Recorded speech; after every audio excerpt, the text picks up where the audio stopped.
In this video, we're going to take a look at Lamy Crystal Ruby. Let's jump straight to the end with my opinion. Generally, this gives a nice solid red with the right pen, and it can shade, which I don't like in reds. There's a lot of tone variation, so when you're using it with a much wetter pen, it gets much darker and much nicer looking. Now, I don't have a problem with its lighter tone. It actually is fairly pleasant as a lighter tone. I just have a preference, that's the word I'm looking for a darker red.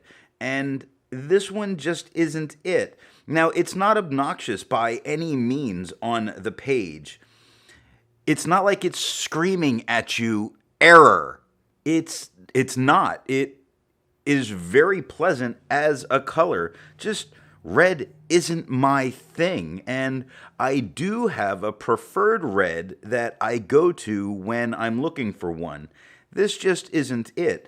Not out of anything bad for the performance of this ink. It's actually performing incredibly well. I see this ink as a really good red for contrast on the page if you like using reds and you need one. Without a doubt, this is a good one. No question there. I just don't go for reds, which makes this a bit harder. All of that aside, I think in the Lamy Crystal line, they've got another winner here that's doing very well. So I do give them credit for that. I just kind of wish that it wasn't a red because, again, I don't go for reds very often. I'm much more likely to use a magenta as a substitute if I really go towards a red most of the time. So it performs well. It's just not for me, but it is good.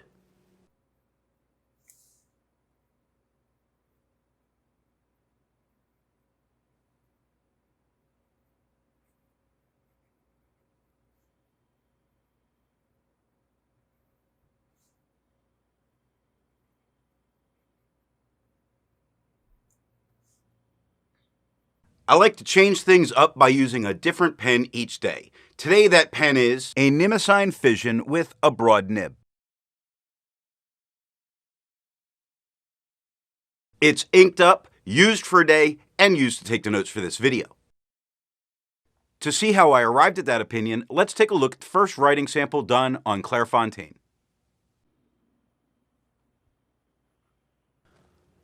Looking at the fine nib, we get no feather, we get no spread, we do get a little bit of shading. It's not too bad here. I could probably live with this. I don't care for my reds to shade. There's very little of it, so I could probably live with it okay. I would like it to be a little darker. That's a pen choice.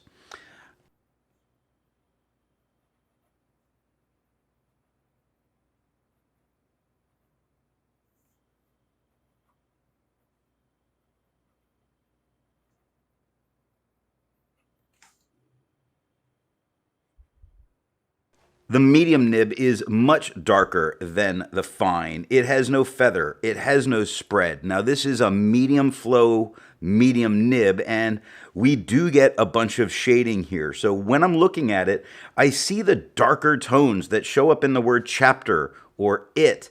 And that's the red that I personally want this to be, which makes me think wet pens.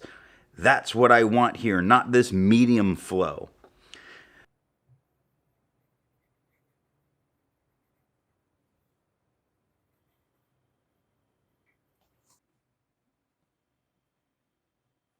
The stub nib is about the same tone, maybe a little lighter than the fine. Now, this is a drier stub. It has no feather. It has no spread. Being a drier fine, it does bring out the shading that this ink has to offer. Because while I don't prefer shading, there may be people that really do like it, even in red inks, and so it's nice to see.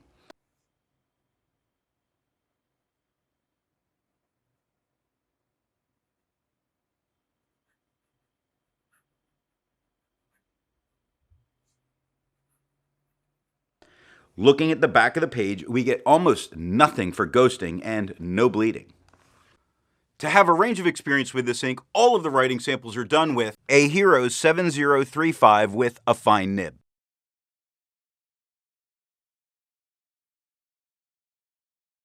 a Cross Bailey with a medium nib,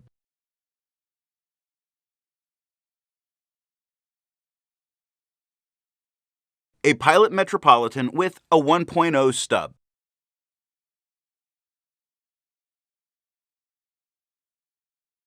The next writing sample is done on Leuchtterm 1917 paper. Looking at the fine nib, we get no feather, no spread, and no shading. It's beautiful. It's darker here than it was on the Clairfontaine because of being more absorbent as a paper and the cream tone. I really like how this is looking right here. This I could live with without any problem.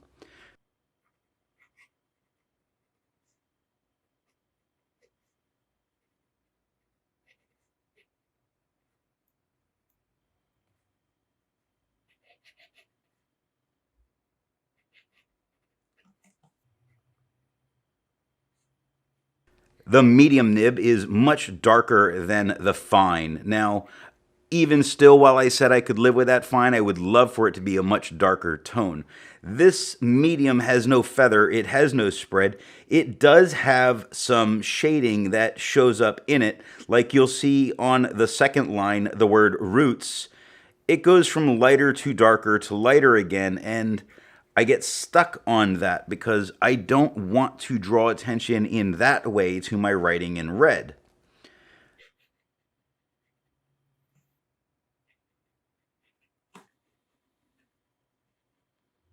The stub nib is about the same tone, maybe a little bit lighter than the fine, with no feather, no spread. Yes, it shades because it brings it out. It actually shades very well for if you want that shading in this ink. I think it's doing a really good job.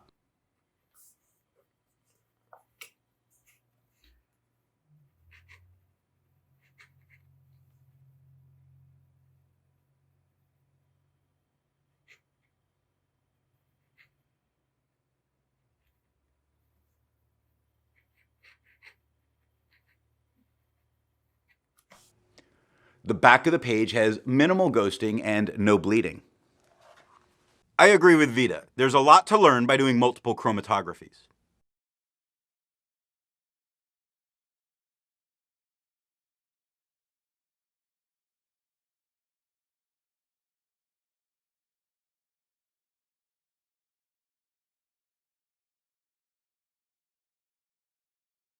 The next writing sample is done on Moleskine paper.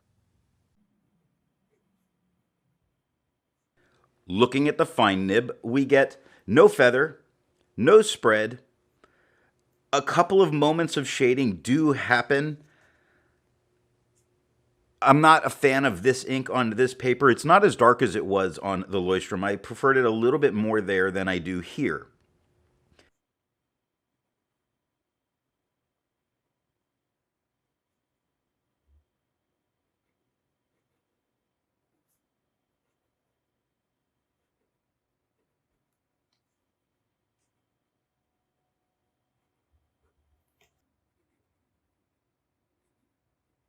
The medium nib is much darker in general than we get with the fine, with no feather, no spread. Yes, it's shading without a doubt. And it's, at this point going through this stuff that I kind of wish I used a very wet pen to really see that tone when I see those darkest points.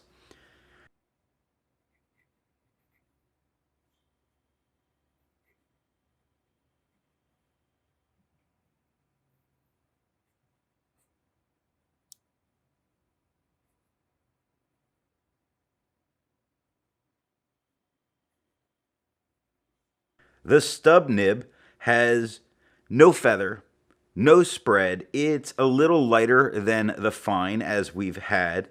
It does give a couple of moments of shading, but very little, almost imperceptible. And that's more from this paper.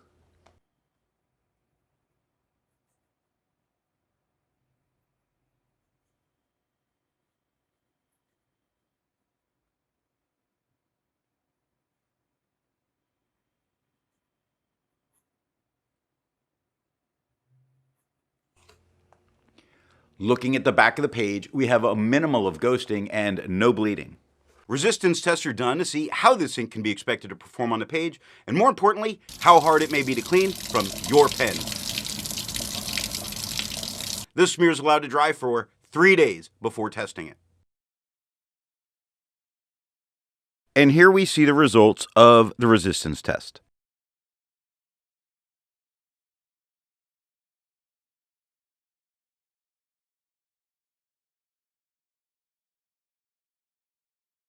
The next writing sample is done in a composition notebook. Looking at the fine nib, we get no feather, no spread. We do get a little bit of light shading, and as has been normal with this paper, we get a more washed out red. It's very light. It's easy to read, but very light. I can see this actually being very useful in this type of notebook because of how it's doing. If you're a student that goes back and adds things in that you want to draw attention to, it's going to do it well without screaming while it's doing it.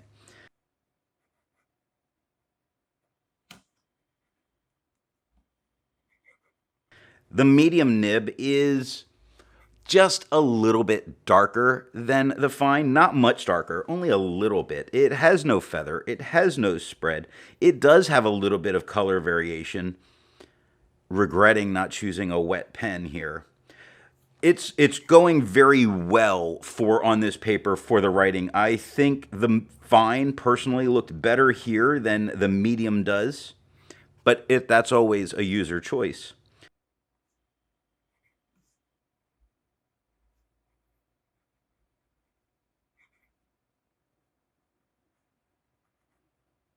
The stub nib is lighter than the fine with no feather, no spread, and no shading, and it's quite a bit lighter than the fine in terms of it looks like it's been out in the sun for quite a while.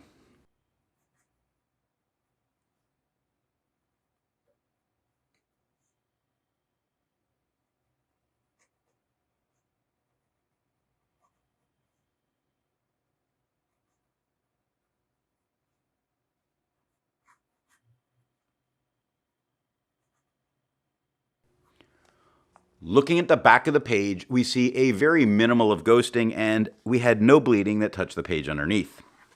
With over 1,000 inks reviewed, let's take a look at some color comparables. Here is Diatramentis Sir Arthur Conan Doyle Oriental Red. Here is KWZ Flame Red.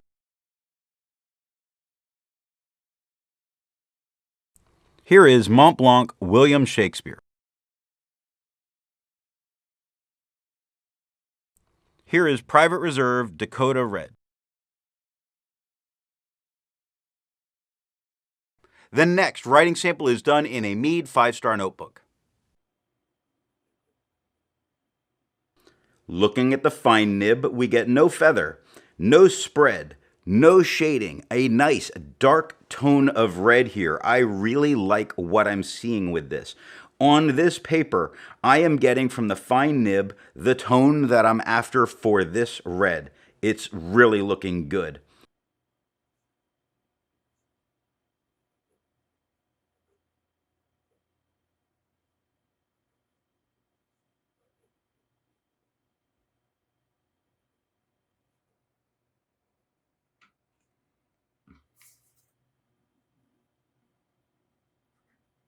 The medium nib is about the same tone as the fine. It has no feather. It has no spread. It is shading, so if that's what you're going for, you get to see how it's looking here, like how the P in aspect gets a little bit darker than the rest of the word, or of goes from a little bit lighter to a little darker at the top of the F and lighter down below. So it's there if you like it.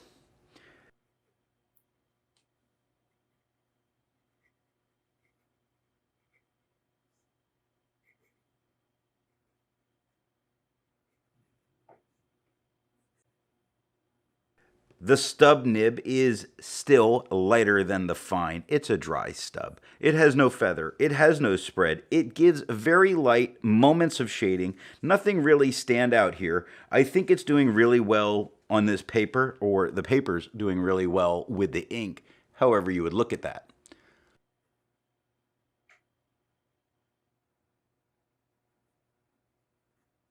Looking at the back of the page, now we had no bleed through that touched the page underneath. The darkest, nicest color for me, which was the fine, had by far the most show through. You see it gets much deeper into the page there. But the ghosting for this paper is fairly normal. While it's nice to find other inks in the same color family, I'd prefer to find an ink that complements its color on the page. Here is a black ink by Delta, Black.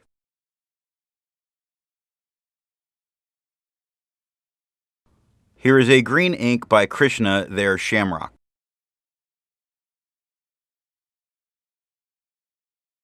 Here's a turquoise ink by Noodler's, their Ottoman Azure. Here is a blue-black ink by Robert Oster, Blue-Black. If you'd prefer different complement colors, then there's links to those different playlists down in the description. Or you can click on my face. That'll take you to my channel page. Then click on the playlist tab. Scrolling down, you'll be able to see all of the playlists that are here on the channel. The last writing sample is done on 20-pound copy paper. Looking at the fine nib, we get tiny feathers. Not a big deal. We get a bit of spread, not a big deal. We get no shading, which I prefer, and you rarely get on this paper.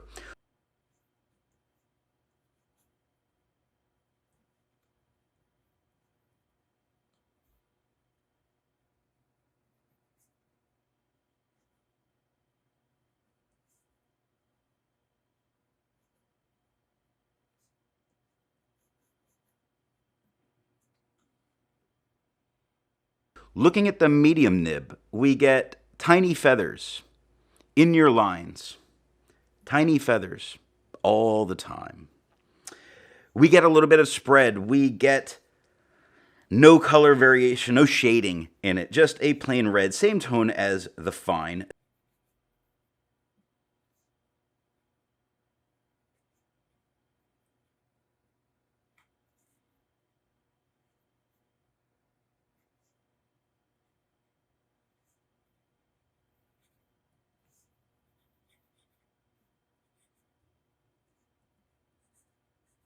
The 1.1 is a bit lighter than the fine or the medium. It has no feather. Sorry, it has light feather. It has very little spread, but it's definitely there. It has really no shading. Normal. Looking at the back of the page, we had nothing that came through and touched the page underneath. And on the dry stub, very little ghosting. We get more where it's obviously wetter as it writes. Now, it doesn't come all the way through and touch the page underneath, which is really good. And we get fair amount of ghosting here, which is really good for this paper. So what nib and pen do I think is going to give the best writing experience with this ink? I mentioned it a few times during this that there's certainly some things I wish I had tried.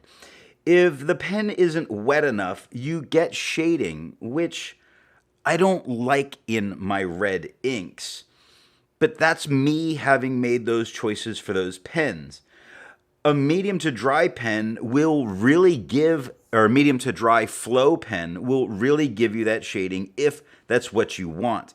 I want this pen from, or this ink from a very wet pen because I really want that darker line without shading the whole way through. I think that's going to look its very best.